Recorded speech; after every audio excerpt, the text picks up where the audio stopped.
Where to begin? 2 days until Christmas, and here I am sitting in a bar, wondering where I went wrong. My wife Sue and I had a hell of a fight, and all because I was reading adult stories on the computer. It all started a few years ago when I started reading erotic stories on the internet. After more than 7 years of marriage, sex didn't happen as often as I wanted. So after 15,000 arguments with this little woman, I simply said, well, to hell with him. If she doesn't want to do it that often, then I'll at least read about it. I've read in many articles that this crap is as bad as smoking, drinking, or even eating weed, that it is addictive and can ruin your life. Now, I am somewhat inclined to agree with this assumption. It seems like my mind has no more answers. Fantasy, reality, truth, lies, I can't figure it out. I often wonder if there are other guys just like me. I'm wondering if there are other marriages like mine. What happened to them? Did they succeed? I want to know. That's why I'm here at the bar waiting for old friends. I want to hear their stories. Brad and Mark are already divorced. Jim is still married to an Asian woman he met abroad. They have been married for about 4 years. My marriage seemed quite normal. We have 2 children at home. We both work, and our schedules are quite busy, and we don't spend enough time together. I think we put everything in our lives before ourselves. Or maybe sex is just outdated and not worth worrying about.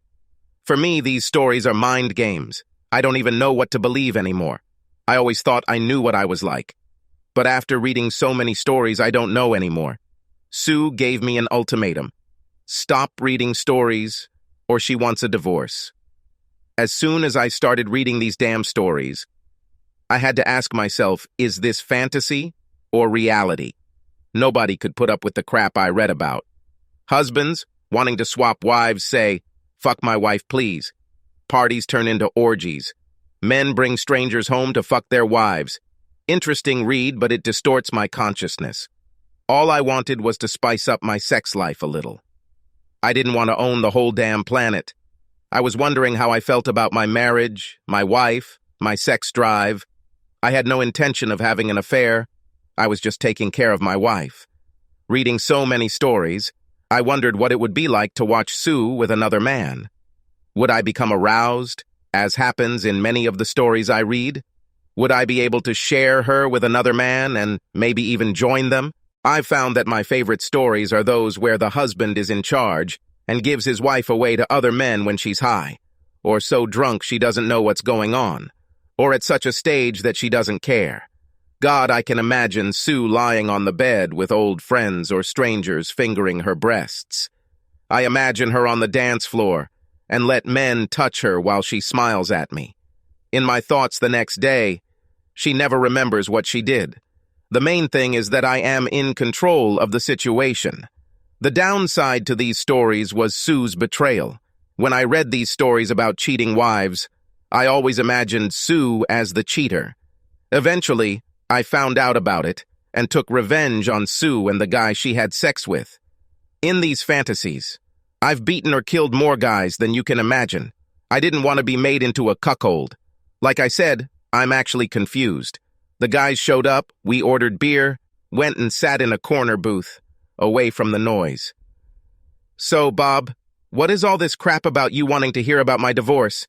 Asked Brad. Sue doesn't cheat on you behind your back, does she?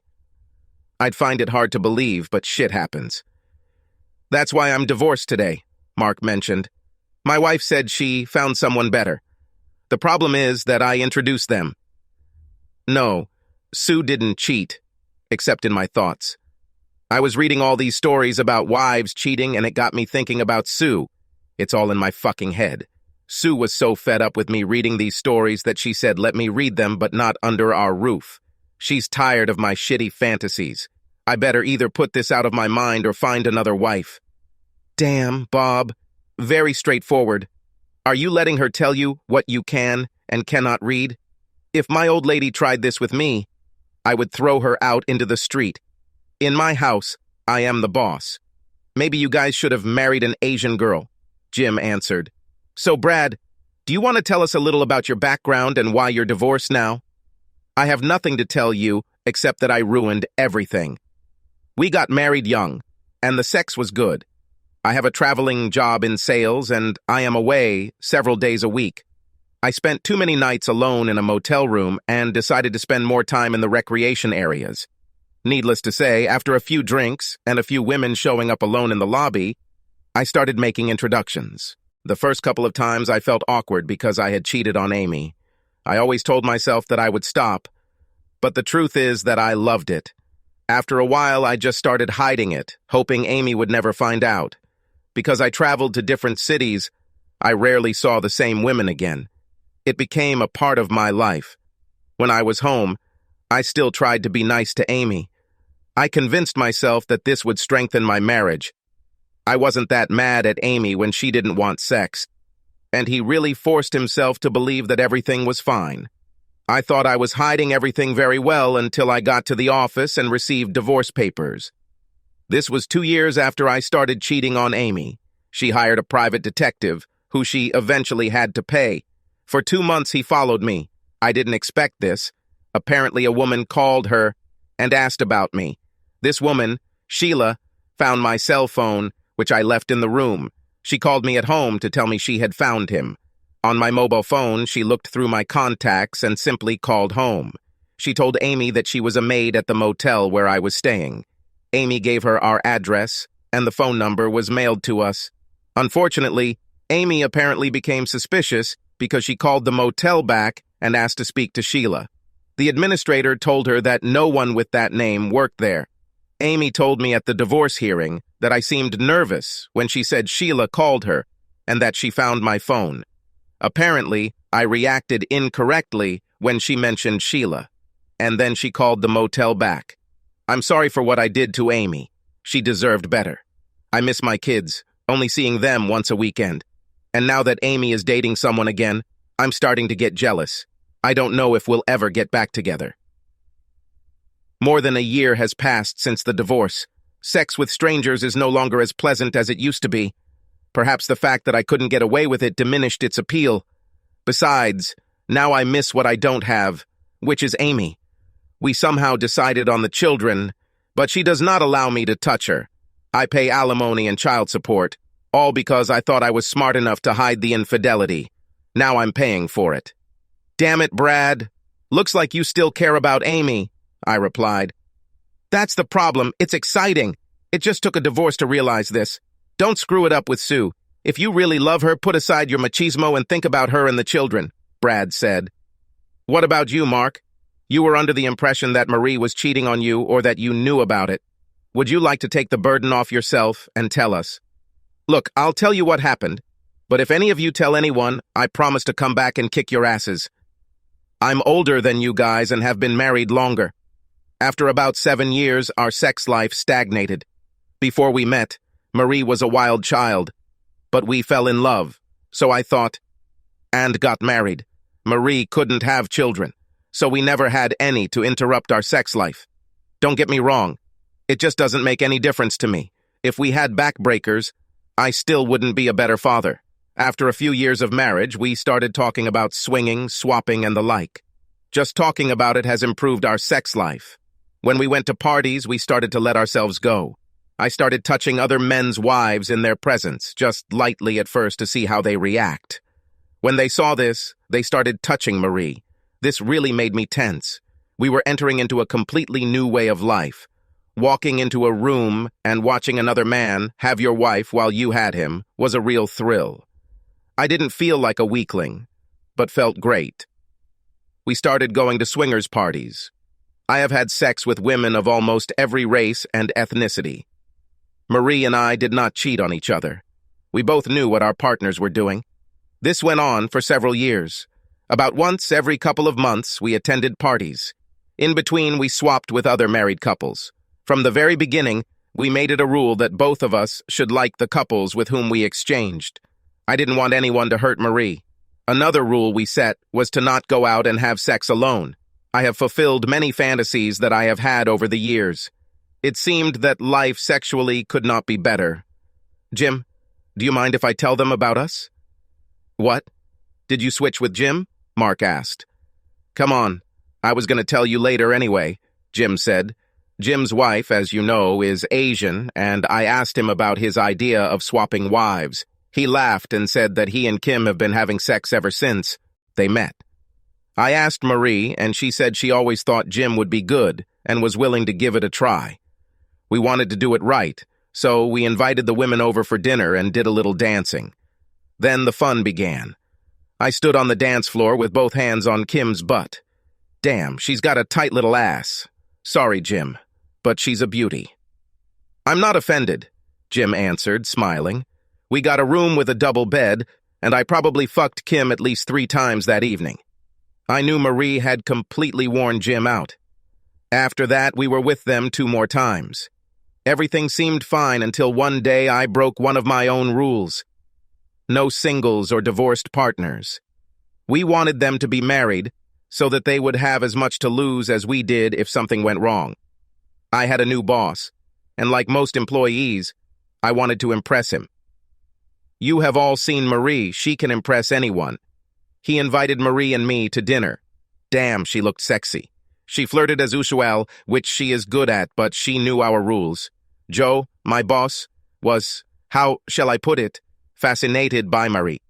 He tried his best to hide his feelings, but I could see that he was fascinated by her.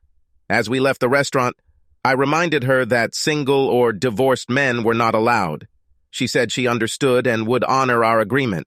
She was just teasing him to help me in business. Things at work became increasingly stressful. Joe was talking about making me assistant manager. He often asked about Marie, and I always answered that she was fine. One day I asked Marie about the possibility of attending another swingers party. She said she would think about it. This was supposed to happen next Friday. That same Friday, Joe asked if I wanted to go to the office for a conference. He had other plans, and he needed someone to go instead of him.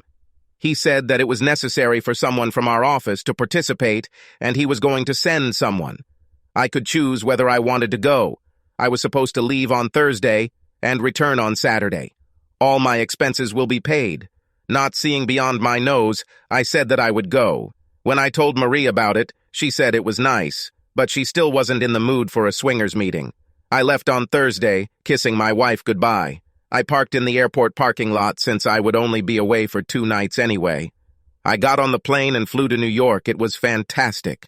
I stayed at the Holiday Inn and called Marie after checking in. We chatted for a bit, and I told her I'd call her on Friday. The conference was quite boring, but I managed to sit through to the end. It was nice to meet some of the executives and my senior bosses. They told me that Joe spoke well of me and that I was doing a great job. It made me feel really good. We all went to lunch and then sat through the rest of the meeting. I returned to the Holiday Inn and went to the lounge. The women there were something. I couldn't tell if they were prostitutes or just some women out hunting. Just looking at them made me feel hot. Several women approached me. One even tried to pester me. It would have been easy for me to take them to my room, but I remembered my agreement with Marie. I didn't want to go down this path of betrayal. I called Marie. There were several beeps before she answered. She seemed out of breath. "Why didn't you pick up the phone for so long?" I asked. "Was in the shower. I thought you'd call much later, so I decided to mute the sound," Marie answered. "Damn, I miss you. How I wish I could be there with you right now." "I'd have sex with you like there's no tomorrow," I said. "Baby, keep this promise in mind and you can do it tomorrow when you get home." I have to go.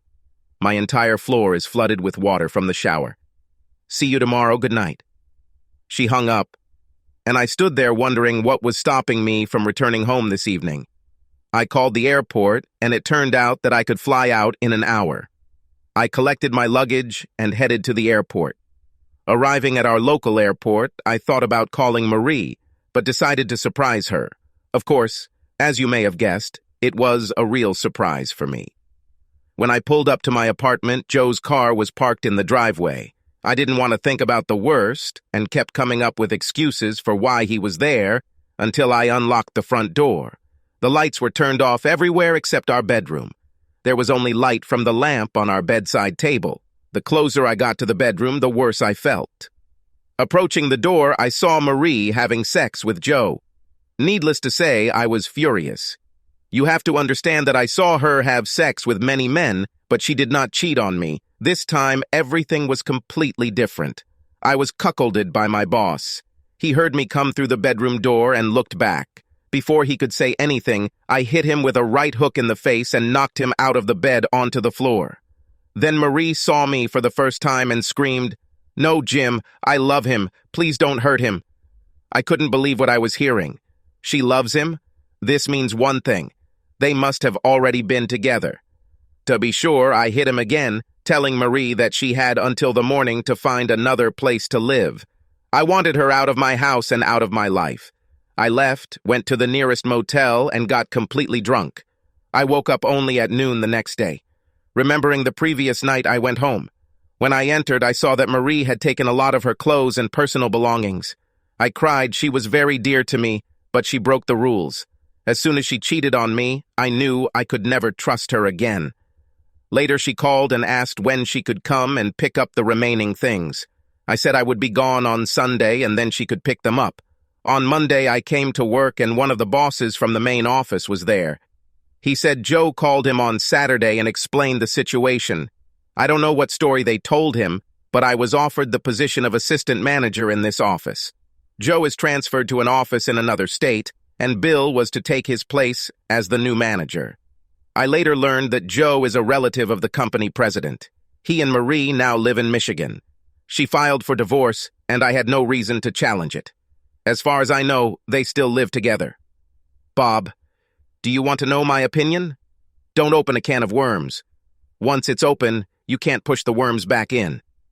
Damn, Mark, I never would have thought that you and Marie were like this. I knew she was a little wild, but I have to say you surprised me. Okay, Jim, now it's up to you. From the looks of it, you're living a life similar to Mark's old life. Aren't you afraid that everything might end up like Mark's? I asked. Wow, guys. I'm sorry things didn't go smoothly for you. Kim and I have an open marriage and an open relationship. You have to understand that I spent quite a few years in and around Asia. They think about sex completely differently. At first, I was surprised that everything was so open. Men sell their wives, brothers sell their sisters. If I'm going to tell you guys about my sex life, I need to know that it won't go any further, even before your wife or ex-wife. Most people won't understand my life with Kim. Jim, we all promise that it won't go further than this table. Is everything so different from what we expect? It was completely different for Mark, Bob said. Look, when I met Kim, she was something of a prostitute. For several months, I paid her for sex. Quite cheap, sometimes she didn't even charge me, but I still helped her family. Kim has 6 sisters and 3 brothers. They lived in a very poor part of the village, and the girls engaged in prostitution to bring in money. I had sex with all of Kim's sisters and even her mother. That's just how life is there. In the end, what I wanted most was to be with Kim when I went to their house. Hell, she could make me reach the finish line in minutes if she wanted to. I didn't really have anyone at home, so when it was time to go back to the U.S., I asked Kim to come with me. I had to pay her father a dowry. Damn, it's only $1,000. But right away, it was a lot of money for everyone. Kim always said she loved me. But what is love? She probably said that to every guy she had sex with. I know that she respects me and treats me well. That's enough for me. After we returned home, she always wanted to show me how grateful she was to me. Usually in the form of sex. There's nothing this girl can't do. She is small, but very dexterous. After a while, I began to miss communicating with other women. I'm used to some variety. Kim speaks excellent English, and we get along great. We don't have children, which makes our sexual relationship much easier. Maybe someday she'll stop taking the pills and we can have a child or two, but for now, we like an open sex life. She still has a few years left before she can have children. She said she wanted a couple, but not really yet. It's amazing how many American guys want Asian women. Whenever Kim and I go out, she always gets pestered. Most often, this happens unnoticed, but sometimes, if I am not around, she is immediately offered to have sex. I've kicked a lot of assholes who thought they could just take Kim. We may have different types of love, but she is still my wife, and expects me to take care and protect her, which I do. Anyone who touches her without her or my permission will end up in the hospital. I can guarantee you this. The first time I allowed another man to take her was at a party. This guy's wife was stunning. Tall, big breasts, long blonde hair, and sexy as hell. She is the complete opposite of Kim, looking very petite and young. This guy couldn't forget Kim's appearance. We started talking, and the four of us sat down at the same table. I asked his wife to dance. She told me that they have an open marriage and her husband is partial to Asian women. Later, I talked to Kim and asked if she would like to pursue this guy. She said that I am the husband and must make the decision. It was her way of saying yes. They invited us to their home, and without thinking twice, we swapped wives. Damn, this woman was good. I was used to Kim's petite body, but this woman was completely different. We spent the night having sex with each other's wives. In the morning, we cleaned ourselves up and went home. I asked Kim if she liked it, and she said yes.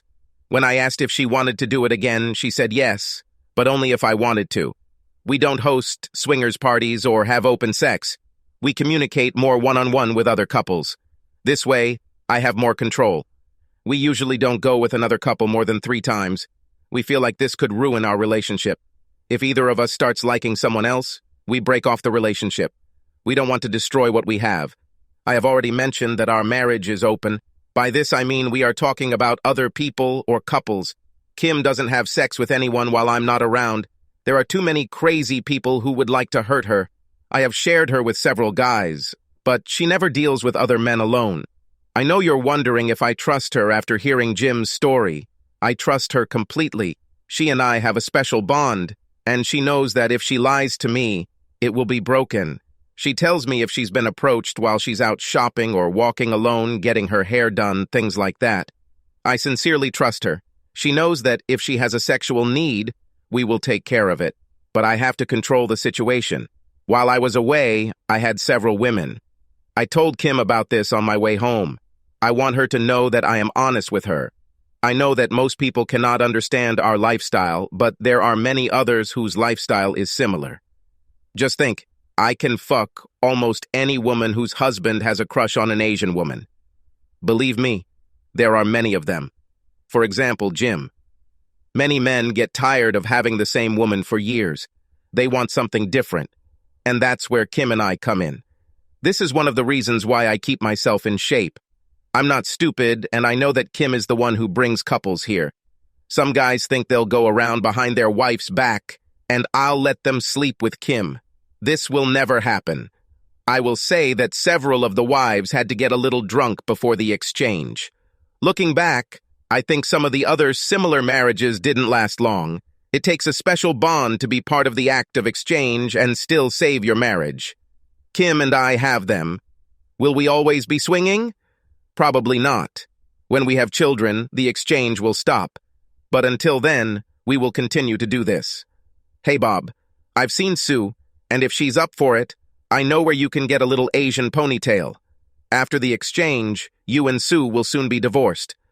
I've seen this before, Bob. You are going through a difficult period right now. I suggest that if you really love Sue, you sit down and have a heart-to-heart talk with her. Reading stories and getting involved in spying on wives, swapping and extramarital sex are 2 different games. Fantasy and reality, I don't see you being able to sit on the sidelines while someone else has your Sue. Jim is at least being honest with me. As far as Sue knows, she won't come within 3 meters of him. She's just not the type to flirt or go out, I'm sure of that. Thank you guys, I understood a lot. I think, as they say, different people, different hobbies. Brad, Mark, I'm sorry things turned out badly for you. I hope there are other women for you. Jim, I wish you all the best. It sounds like you have the average man's fantasy working for you. The only problem is true love. I don't know if you'll ever find her. I don't know how to explain it. This is when I'm glad to come home and see Sue smiling at me. Or the children shout, "Daddy's home!" It's a wonderful feeling. I thanked my friends and went home. Walked in the door, and Sue looked at me. Sue, we need to talk. I love you. I really do. As I've told you many times, I read stories because we don't make love too often. Bob, We don't make love because that's where you fill your head with strange ideas and then satisfy yourself. Do you really believe that after this I want to make love to you?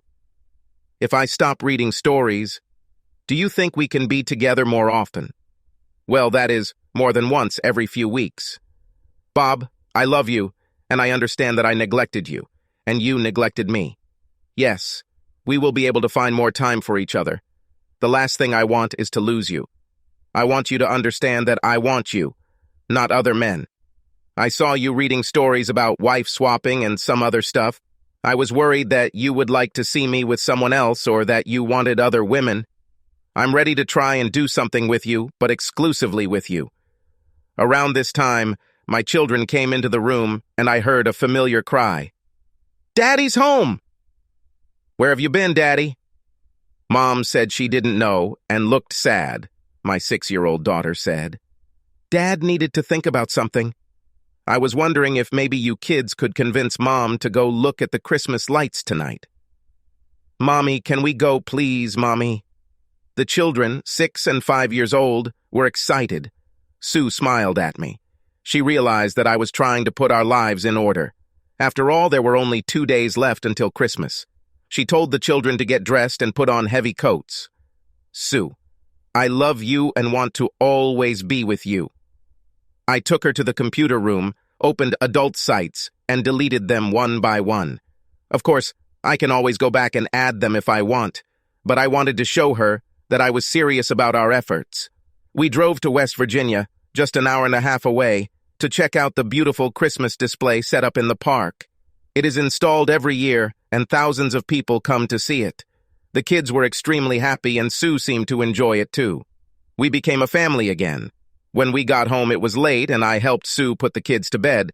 I undressed, thought Sue was too tired to make love, and just kissed her goodnight. Oh, no, buddy, you won't get off that easy.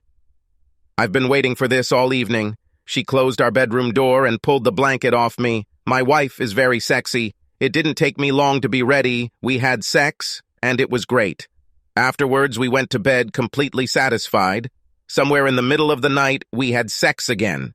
After that night, life changed for us. I missed the stories, but instead I got the real thing with the person I love. We've found that if we communicate more and tell each other how we're feeling, it really helps. We went with friends for New Year's. I was surprised to see Jim and Kim there. I think their lifestyle suits them.